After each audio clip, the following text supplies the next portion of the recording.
Okay? Okay, great.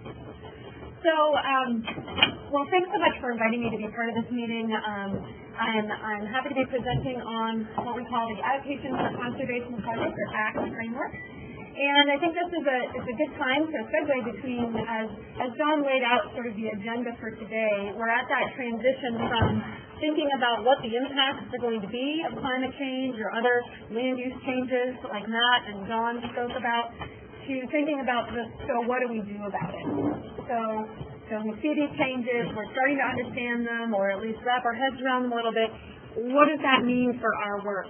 And we talked, I know you all talked a lot yesterday about what that might mean for the goals, and we'll touch on that a little bit here in this presentation again. But here I'll be mostly talking about kind of the actions that we take on the ground. And how do we think about and identify the actions we might need to take to achieve our goals as climate changes. So that's the niche where I think the ACT framework really fits in. And so what I'm going to... How do I get... I just need to put down... Oh, just because it's on the... Yeah. So just as an outline, I'll give just a real brief background on how we developed the ACT framework, describe some of its key features, walk through real-world examples to show you sort of what it might look like in practice, and then talk about a few efforts to test and refine the approach, and lastly, and perhaps maybe where we could focus a bit of the discussion is, when might the ACT framework be useful to you all and your individual jobs and to the LCC as a community? So the ACT framework was developed by a collaborative working group at the National Center for Ecological Analysis and Synthesis, or NCES, in Santa Barbara.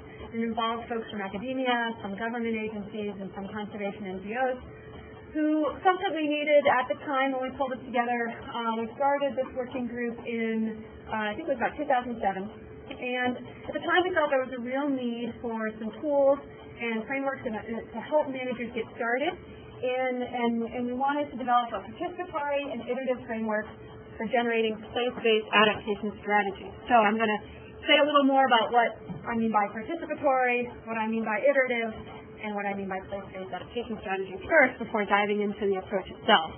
What we found was really important is that any planning approach we developed integrate scientists and managers working hand-in-hand together through this challenge of figuring out what we need to be doing in light of climate change, so that we have the best available science there to inform discussion, and that's both in terms of data and analyses and research, but also in terms of expert opinion, because there's a lot of integrating across diverse resources.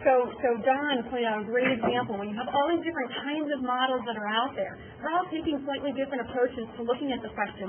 And so having those experts in the room to help interpret that and look across different kinds of studies is really helpful. And then we also felt it was important that, again, those scientists also be hearing from the managers what are the management relevant science needs to what they're doing. So it was, again, that two-way street of communication between scientists and managers was a really important feature of what we wanted to develop. And we also felt very strongly it needed to be an iterative process. This isn't something you can just sort of plan for the effects of climate change once, you know what to do, you go forth and do it, and you're done. And that's true for a lot of issues, not just climate change. But we definitely felt with climate change, this sort of iterative approach where we do our best to plan and think about actions to take, but we also kind of have that learning loop where we evaluate and learn from what we're doing so we can adjust or revisit our planning as needed.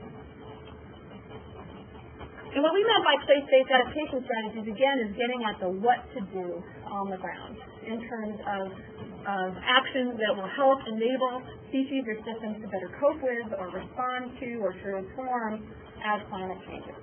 And for me, it's really just this fundamental question of what do we need to do to achieve management goals in light of climate change. And it may be that we have to revisit those goals in some part, like we discussed yesterday. But once you've got the goal you're striving for, what are the actions that are needed to achieve that goal? So that's what this approach is really intended to do. So you'll have a little two-sided handout in front of you that has this figure, which is the ACT framework steps.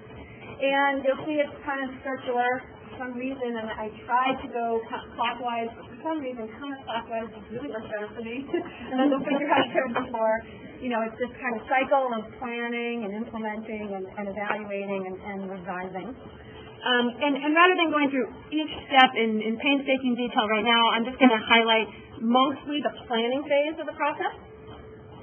Because that's where we've done most of our exploration in terms of thinking about how we support planning. And then I'm going to highlight some of the key elements of the approach. So one is that it is stepwise, because certainly at the time, people were kind of really struggling with, well, where do I begin to think about climate change in my work? So we wanted to give them a bit of a roadmap of some steps they could work through to get started and get going. But we really wanted those steps to still be pretty flexible. We really did not intend for this to be very highly prescriptive in terms of exactly how you undertake each step or how you put the pieces together. So you'll see that there are some elements that we highlight as being, we think, very useful in planning, but it's intended to be flexible, and that flexibility is partly so that hopefully these concepts and ideas can be more easily integrated into existing planning processes. If you have a way that, if you have an approach to assessing climate change effects and impacts and vulnerabilities that you're really comfortable with, that you're already working with, this is not to say you have to do it differently. It's a way to kind of bring that in. So ultimately, we want to see climate change brought into planning, and so that's why we wanted to keep it pretty flexible, and we wanted to draw on familiar elements of planning. So this is not intended to look like something fundamentally different from good, solid conservation planning. It's about bringing the climate change elements into familiar planning practices, and again, that makes it, I think, more practical and hopefully more easily integrated. So some of the specific features and things we emphasize when we're working with a group through the ACT process. One is that it's intended to focus on a particular feature and plan actions for that feature. Now that feature could be a species, but it could be more complex. It could be an ecological process or an ecosystem. But rather than it being an approach that will help you look at all the species in your system that you care about and choose which ones to focus on first, it's not a tool to do that. It is a tool to say, once you have a finite set of things you care about and want to plan for, this approach is intended to help you get to action.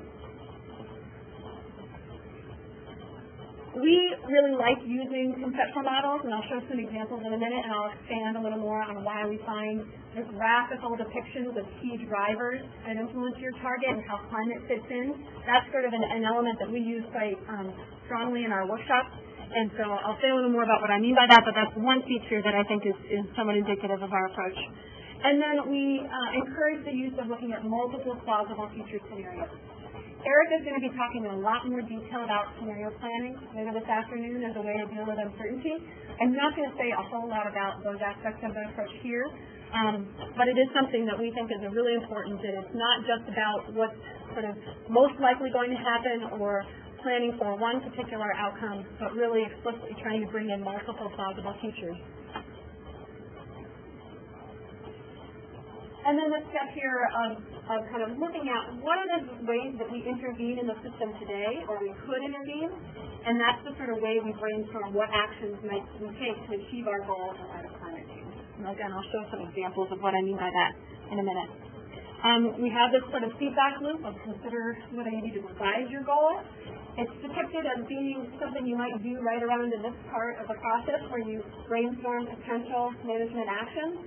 But realistically, that arrow could come from almost any step along the way. As you start to think about the impact, you might raise some red flags about your ability to achieve your current goal. And then something I would just highlight that I think is also pretty important, when we can come back around to this at the end, about the role and how this kind of planning can be informative to a landscape conservation cooperative, is that all along the way, you can identify critical information gaps and information needs. But the idea is that they are anchored in this discussion of what we want to do and what actions we need to take. So that, again, hopefully they are fairly management-relevant science and information needs that can be gathered and used to inform future planning and maybe drive a research agenda. But we also want to emphasize that a goal is not to get overly caught up in what we don't know, but to think about what are those things that we do want to move through the implementation process, that we do feel confident moving forward. So that's something we try and emphasize in our discussions as well. So that's sort of the big box and arrow flow of the process. I think it's easiest to maybe describe it by using a real system and unpacking what each of those boxes might look like for a real system. Yeah. One question. Yep.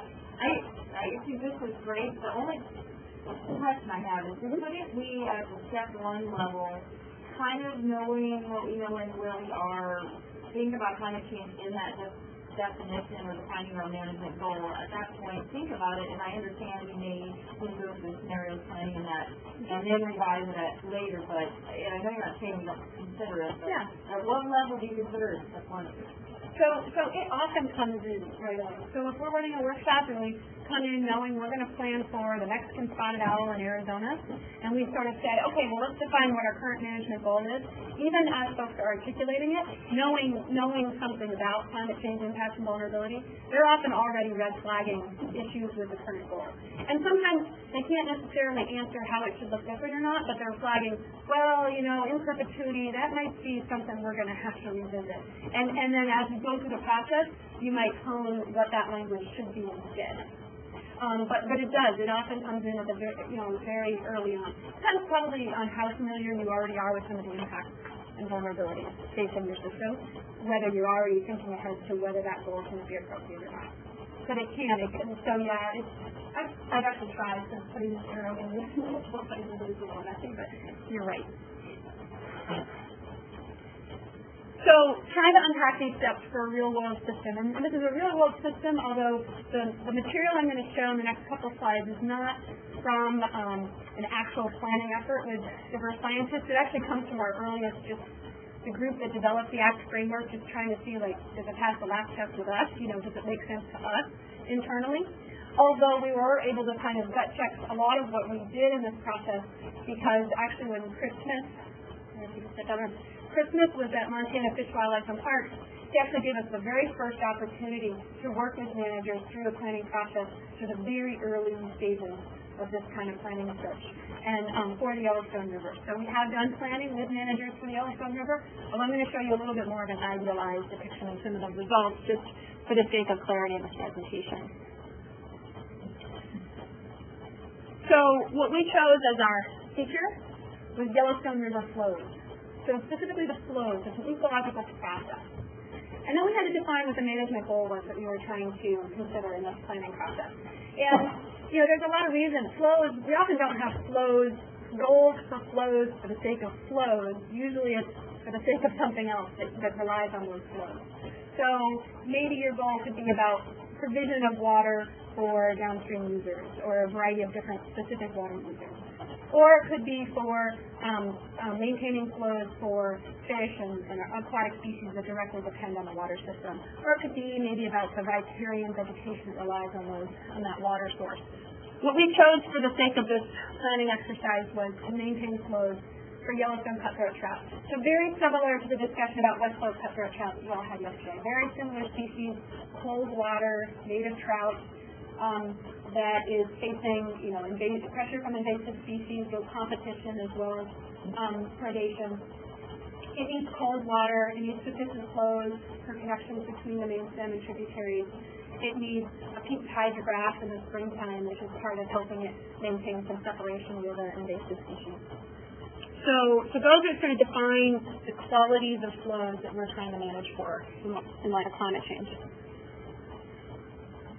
So then we can build our conceptual model for things that influence flows, the quantity of flows, temperature, and timing of flows.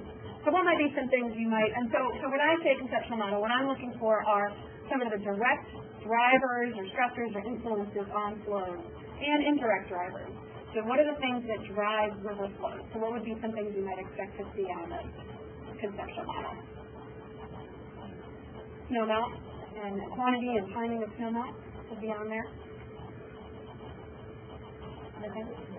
What's that? Irrigation withdrawal from the water, from the river system for using irrigation. Air temperature. Summer precipitation, rainfall. So the way we went about sort of building our conceptual model is looking at some of those direct inputs from snowpack, from the groundwater, from rainfall, which obviously interact with each other. The amount of rainfall coming in the wintertime when it's cold enough influences the snowpack, and so on. We also looked at some of the sort of vegetation dynamics and vegetation issues and how they might relate to flows. So what's going on in the riparian community, what's happening in the floodplain, what's happening upland, can affect the sort of sponge effect of these watersheds and what are waters coming in or out and how much is staying.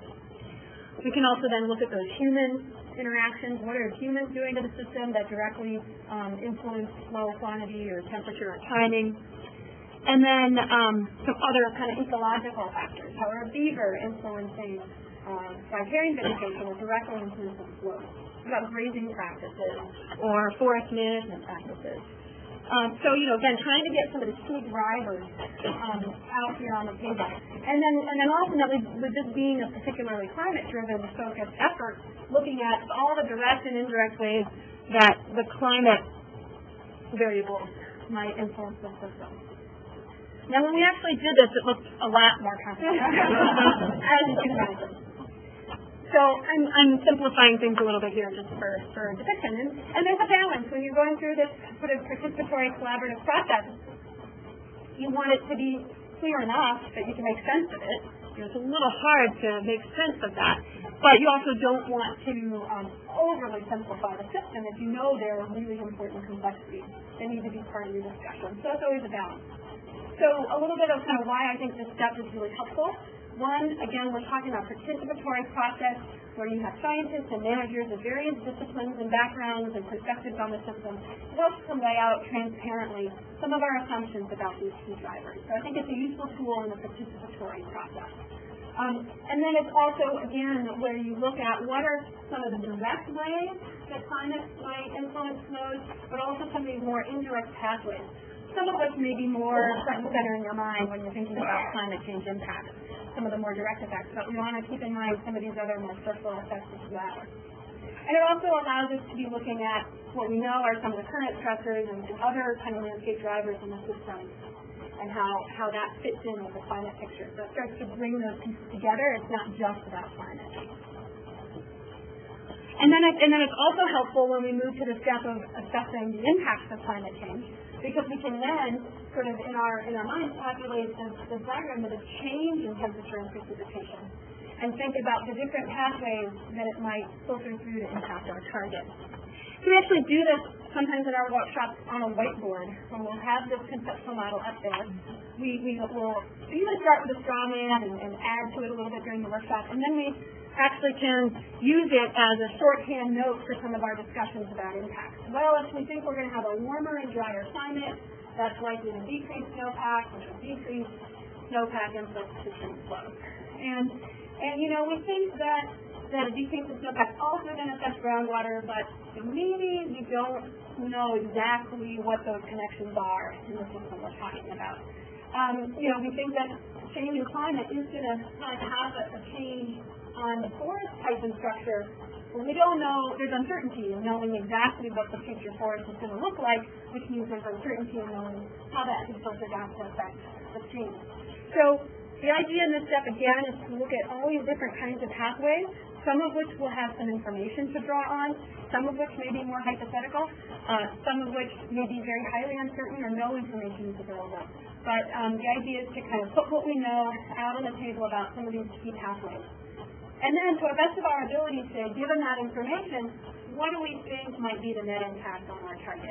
And this is very much in practice for our workshops, kind of expert opinion-based discussion. And we can talk a little later about how you could bring some of the kinds of modeled information that Don showed to inform this otherwise more qualitative assessment.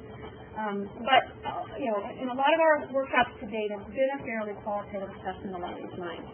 But we get to a point where we sort of say, well, I think we're going to see a lot of reasons why we would expect to see lower base flows, warmer water temperatures, and an earlier spring peak, all of which are not so great for yellow fish cutthroat trout. So again, I'm not going to say a lot about it, but you can also then say, in our exercise, we said, well, there's uncertainty about the drier components. And so what if it's warmer and wetter? And in fact, that was the workshop we did with Montana fisheries biologists. We have 3 different scenarios. Warmer, wetter, warmer, drier, and warmer and about the same precipitation. And what we found was, even though there were some nuances of difference in some of these impacts, the net impact was actually still fairly similar, maybe degrees of magnitude, but the same direction. But again, you can sort of plug in a different scenario for the alternate scenario for the future, and you might find some important nuances that are different about the impact, which could have implications for your management actions later. So the next step is to identify, well, what are the places in the system where we take intervention as measures? What things do we manage or directly try and influence in the system? So what would you all call out as potentially some intervention points in this diagram? Things that we can influence through management actions. Or try to influence. Riparian vegetation? Yep. Withdrawal. What's that? we took care of them pretty well, haven't we? And this is what, yeah, obviously, especially down in the Rockies. But maybe we could bring them back down to the picture. Maybe in fact, there's a drift of that actually happening in the landscape, and we could think about managing it. As it turns out, because this is a system where we do intervene quite a bit, there are probably quite a number of many of the things in this diagram. At some level, we may, again, try to intervene on. Whether we are as successful as we'd like to be or have the effect we'd always want to have, that is probably questionable. But, you know, in some cases there may be a lot of intervention points. And again, something we could come back to later is in thinking about how this approach can work in a system that is maybe currently more pristine, where we aren't actively intervening. That doesn't mean we couldn't intervene. There could be some logistical reasons why we don't. There could be other reasons why we don't. But you know, some of our diagrams have more intervention points on them. Some systems have more intervention points on them than others. And so now we can take these intervention points and a sense of what we're trying to accomplish. We want to maintain sufficiently high flows, keep hydrographs, appropriate water temperatures, and ask the question, are there actions that we can take to try and counteract the effects of climate change in our system? Now, at this point in the process, it is very much intended to be a broad brainstorming, let's throw all ideas out there on the table. There's another step where you filter and evaluate and prioritize or have filters that you would want to move these actions through. The idea is to get everything out on the table because you want to be aware of the fact that in order to achieve our goals, it may take extreme actions that we then decide we're not comfortable with or we may not want to take. But you want to kind of put those out there. So any thoughts on, you know, what might be some actions we could draw out at some of these intervention points that might be helpful to achieving these desired conditions? Purchasing water rights. Something like wind fences to accumulate the snowpack or something? Snow fences is certainly something that we've talked about quite a bit. Small patch logging, as opposed to large patch, for increasing the snowpack. Yep. Yep, maybe altering the grazing practices in a way that could have benefits to trees. So, with each intervention point, you may have multiple kinds of actions, purchasing water or maybe encouraging water conservation, which helps you to reduce withdrawal and keep more water in the river as those flows are declining. Snow fences is something that has come up in a number of meetings, and in some cases it's kind of like, oh, we never do that. And other audiences I've talked with about river systems and snowpack issues, people are all for it, are all interested in it. There may be different intervention points that help you kind of achieve some similar general strategies, increasing the retention of rain in the system. So whatever rain that does come in, we want to maybe hold it in the system as long as possible, get as much of it going to the rivers as possible. So maybe we want to reduce impervious surfaces that might cause that water to run off instead of being part of the ecosystem. We might use beaver to naturally bring in dams that slow the flow down, or maybe we want to just avoid the beaver altogether and do it ourselves. I mean, can be a variety of ways you might try and achieve certain strategies.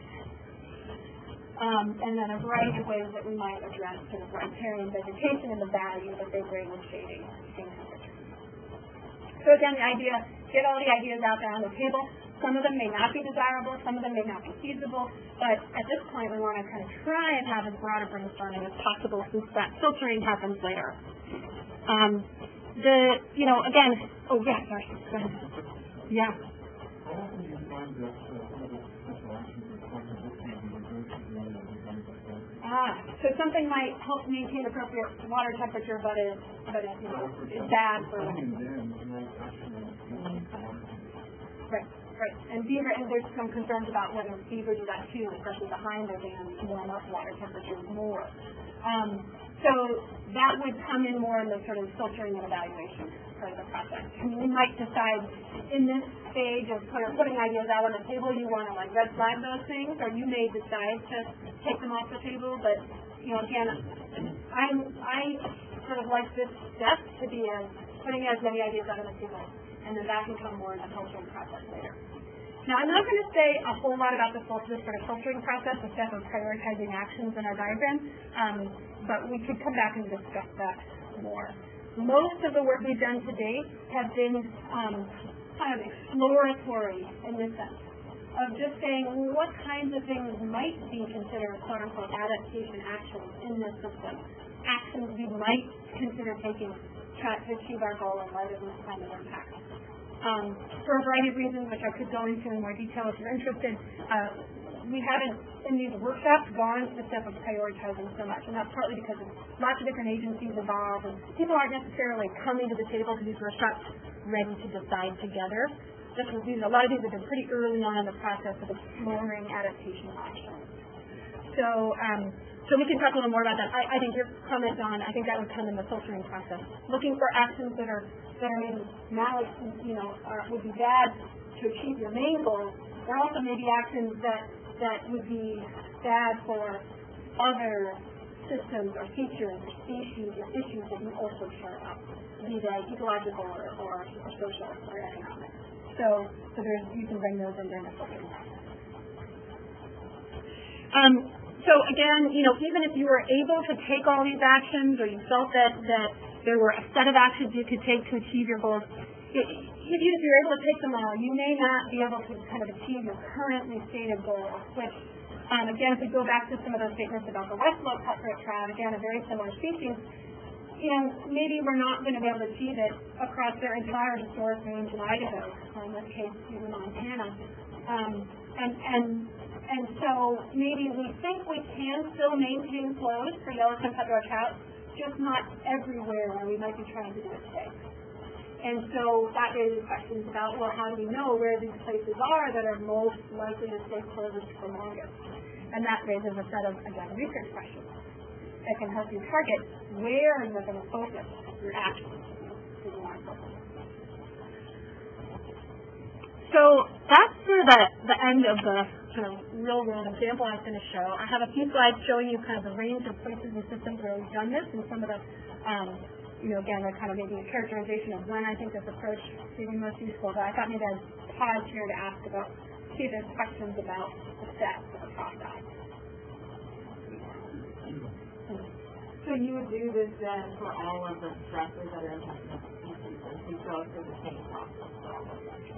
So I would say that the process would be very similar, but maybe what you're suggesting is like we were looking at changing the climate variables, and you could maybe change the landscape, the land use development patterns, and that could change the draws or some of those other kind of human factors on that diagram. You could also look at future trajectories in urban growth or population growth. So you could look at changes in how much of the land is going to develop. And I think actually what Erica can touch on a little bit, and one of the reasons why I think scenario planning has a real role to play, is that scenario planning helps you look at multiple drivers and get at some of those more complex interactions between these different drivers. So a lot of our workshops to date have been more focused on the climate piece. And I would say generally because at the time when we've been doing this over the last 5 years or so, that's the piece people are least comfortable with in terms of thinking about these future drivers. It's been less something people are used to thinking about, and so it's been useful to have time to focus in on that driver in particular. But I think that as we become more comfortable thinking about climate change and its impacts and what it might mean for our actions, we do need to be integrating these different drivers as if they're all part of the same conversation. So I have a question. Steve, I'm thinking of your land use plan, and the BLM within our LCC has millions of acres, I mean, it's huge area that they're developing a land use plan, and a lot of BLM lands, but also diverse landowners or will be affected, including the Dawson highway from survey. And so this example, I mean, this is great looking at the shadow sample, but how would you modify that for someone like Steve who isn't looking at a single species, but looking at multiple species and multiple land uses from resource extraction and road development to protect the critical habitat?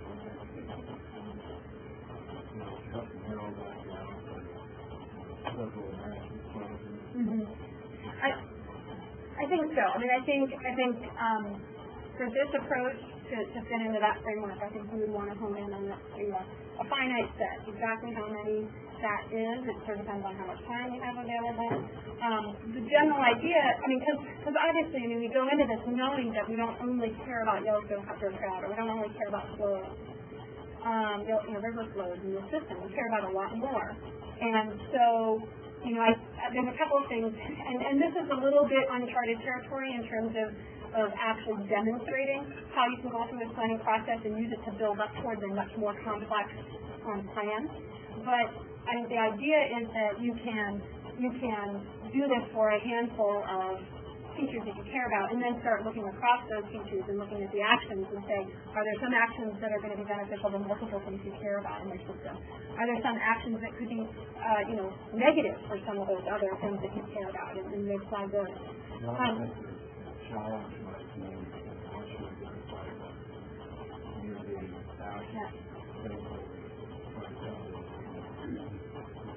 Which ones to actually do? Yeah, and I can say a little more about that too. But and then one of the things though that again, this is more conceptual rather than we've really tested it quite yet. But I think that a lot of the discussion you might have about Yellowstone cutthroat trout and flow, conceptual models, and discussions about impact, I think a lot of that's going to carry forward if you were to focus on something else like, say, Wolverine or something else in the system that a wildlife management agency might also be in charge of looking at things about. Your conversations will touch a lot on some aspects of the system that other species also care about. So it's not, I would say there's some, I don't know if the right word is, it's not a communist bill, but it's like that your first effort might take this amount of time, and then your next feature that you might focus on might take, half that, because you've already laid some groundwork that you can build on when talking about another feature that you also care about in your system. And it's not like completely starting over from scratch each time. It's going to take the same amount of time. That's a little more theoretical than we've actually shown that you can kind of do that more quickly. But that's kind of the theory. You can maybe piece together several of these planning efforts, and it's not kind of whether there be some. You'll be learning a lot in the first that you can use in the second and the third and so on. I think there are a couple of things that I'm important that you actually already involved in. The whole process of going to an assessment of what you're going to do, which gives you some kind of an assessment of what's the priority and then information. But also the really assessment across vegetation space using one of the projections. Which give you a set of priorities with respect to speed landscape. Which of those are rare and the likely to become rarer or completely. You can take a functional action which is very limited. Yep. Yeah, and what I would say, kind of going along these lines, is that part of my motivation in doing this is that I felt like at the time when we were getting started again, around 2007, 2008, where these kinds of conversations were really just getting started, was that there was a lot of focus on impact assessment and assessing the relative vulnerabilities of lots of things in your area. And what I wanted to say was that's all good, but that you shouldn't just get stuck in that world of understanding the issue. We got to start thinking about what it means for what we're doing on the ground. And so my main message, at that time, and to some degree still today, was sort of saying, don't belabor what should I focus on. Tell me what you currently manage today. What's driving your agenda right now? And let's start looking at that through the lens of climate change and get started with thinking about what it means for action. Because we can kind of navel gaze all that. I mean, we did. I mean, and in working group, we spent like a whole day of a 5-day meeting talking about, well, which features should we start with? We went through that process ourselves. We had a long list, and we crossed some things off, we put them back on, and finally we just had to shake ourselves like, God, we should just pick something and get started. And we learned so much by going through the process for this one system, again, that I think is going to be relevant to a lot of other things that were on our list to begin with. And not so, I mean, again, internally, we just felt like that kind of like, just get started was really important at that time. I think the RIAs get you to that information section. But where they stop is, okay, now what to do with it. Yeah, right. This is really fun. No, I think now that we have more of that kind of information on the front end, we can maybe be more strategic about what's going to get started. Well, I was just going to say, much earlier about strategic PRs, and I mean, just surrogate species, and this is another way to where we identify some species kind of strategically, not to throw it in, but which ones make the most sense to move forward. That's right. Yep, absolutely. Yeah, and this is conversation about stress and movement, like, because you're talking about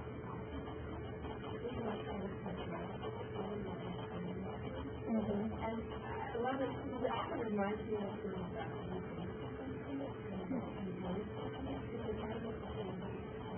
yeah. And thinking about that and thinking about the issues or and then what you expect those kinds of solutions and experiences. And then what you do is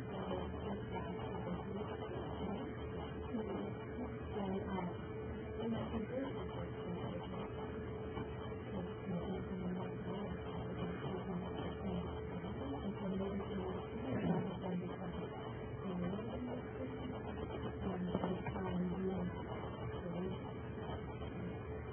That's a great point, John. And it comes back again to this sort of like, okay, so you've got all these ideas on the table. How do we decide what actually to do? And again, I would generally say, and others are certainly welcome to disagree with me, but my experience in talking with a lot of kind of adaptation planners is that step of choosing which actions to take is sort of very kind of undeveloped territory still right now for all of us. Is sort of how do we really help people decide which of these actions do they need to take to achieve their goals in light of climate change, and how do we help people filter the ideas. But I think that, you all touched already on some criteria you might consider, to Don's point about whether there are actions that might actually have a positive effect in one way but a negative effect in another. An action might be good for the Yellowstone cutthroat trout and flows, but bad for ungulates or whatever your other features are you care about. Some of them are going to be more feasible from a cost or regulatory or social acceptance standpoint. We talked a lot about snow fences at one workshop, but we were talking about wilderness areas. And they were like, well, we can't do snow fences in wilderness areas. So there are constraints. But you also can think about, well, which of these actions are going to have the biggest effect on what we want to have happen. So, snow fences may be good, but it may just be a drop. Can we really measure the effect that they're going to have on stream flow downstream? It may be a little bit harder to justify than some of these other actions that might have more stronger effects on our targets. So there's a variety of criteria that people talk about. I think that that's part of the process is again, more in its early years. Partly, again, because my general feeling is you can use the same kinds of practices anyone already uses for filtering among a bunch of choices. And some agencies have formal ways of doing that and structures for doing that. But I think part of the challenge has been that to date, again, the folks coming to our workshops, we're not ready to decide together. And so when we sort of forced a little bit of a prioritization, or what do you think is most important to do, we got a lot of pushback, and it was always a really fuzzy conversation, and I never felt really good about it. And I think that was partly because everybody had different criteria in their minds, things that they were thinking about, and we weren't all on the same page there. So I'll just go to the kind of last couple slides, and then if there's time, I certainly would love to have more conversation. But so we've now WCS is in partnership with others, or other organizations have used the ACT framework in about 10 or 11 different landscapes now across the U.S. and into Canada now. for a variety of different species and ecological processes and more complex ecosystems. We have workshop reports for all of these if anyone's interested in seeing some of the outputs. And it really helps us refine and kind of continue to hone the process. Just to show that people have found it useful when they're exiting the workshops. People have generally felt that it's been useful to help think about adaptation strategies, and even a year or two after the workshop. In particular, and this is what's been important to me, so beginning to hear that people felt like it helped to move past just an understanding of the impact. So what do we do about it? And then, so some of my kind of thoughts on when the ACT framework in particular may be useful. Again, as we talked about already, it's kind of once you have a specific set of things you want to get at asking for. It can utilize readily available information. Some other planning approaches may be particularly fixed on a certain kind of analysis. This is kind of really whatever expert-based opinion or available research or information you have can be brought into the process. Again, to date, it's mostly been used for exploring your options as opposed to maybe making specific decisions. Although, again, I think theoretically and conceptually, it can integrate within other kinds of more structured decision-making approaches, like structured decision-making or other ways of making decisions as well. Again, I think it's been really valuable when you've had a kind of collaborative group, multiple agencies and organizations coming together to do transparent planning. And again, I mean, partly because of the time and place in which we started using this, it was really helpful to kind of get folks started and really get the conversation going. I think that after you kind of explore some of those options, I do think we are getting, as a community, more to the point of wanting to make decisions. We have more information available to us on impact. We have more of it. We can be more strategic, and I think we're still kind of honing how the ACT framework, when and how you might use it to really get at, okay, beyond just exploring options, how do we really get at what to do? And then I just wanted to make sure I pointed out that, the ACT framework is not the only framework out there. This is one of those tables where you're not supposed to look at the words on the table. But just to show you, there are a lot of words on that table. The ACT framework is, we're starting to compile some of these other kind of tools, approaches, frameworks for adaptation planning. And this is just a subset of a table that I have, and we'll be happy to share with folks. But, the ACT framework is one approach out there. If you were to look at the flow diagrams or some of the details on many of these other approaches, you see a lot of similarities. And that's really comforting to me. I see a lot of this convergence, and that makes me feel really good in saying, there's no right or wrong planning approach to use. The most important thing to do is, to get started. I wouldn't worry so much about whether you should be doing, the National Park Service does have their scenario planning approach, or the last framework, or Forest Service has some different approaches. Again, I would be less likely to encourage anyone to belabor, which is the right or perfect approach, and more important to get started. Because, again, I think once you get started, it really opens the door to, your information needs going forward, your planning needs.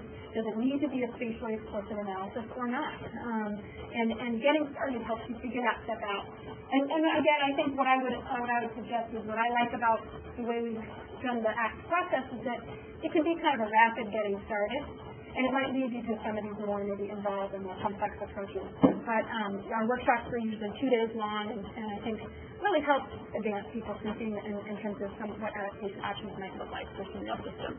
So, Molly, what's your great learner of this role and how they're looking at workshops? Most of the workshops I've done in the Northern Rockies were before the LCC, but we have a grant now with some partners to do adaptation planning with the Great Northern LCC community. The Great Northern has divided us a little bit into some geographic partner forums. There's a Rocky Mountain Partner Forum, Columbia River, Sagebrush Staff Partner Forum. We're working with the Rocky Mountain Partner Forum to do adaptation planning.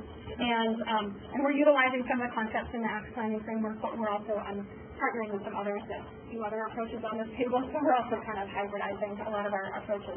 But they funded us to convene these partners and to help them focus on what target systems you want to start with, and to sit down and look at a 2-day workshop planning around cold water systems, native trout, but also riparian habitat and flows and other aquatic species of interest.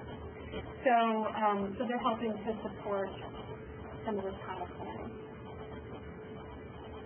So I don't know how much time we have or more. So about, just under 15 minutes. Okay. I mean, I certainly have some thoughts on things we could discuss, although certainly if there's just general more questions about the approach, would be to just start a conversation about are there some targets or issues or situations for planning, like the BLM process, that folks might want to suggest and ask questions about whether this approach could fit in, or to suggest it could be a place, or there are other questions again about honing in on when it. While again, my general message is to just do it and get started. There may be some context in which this approach may be more useful or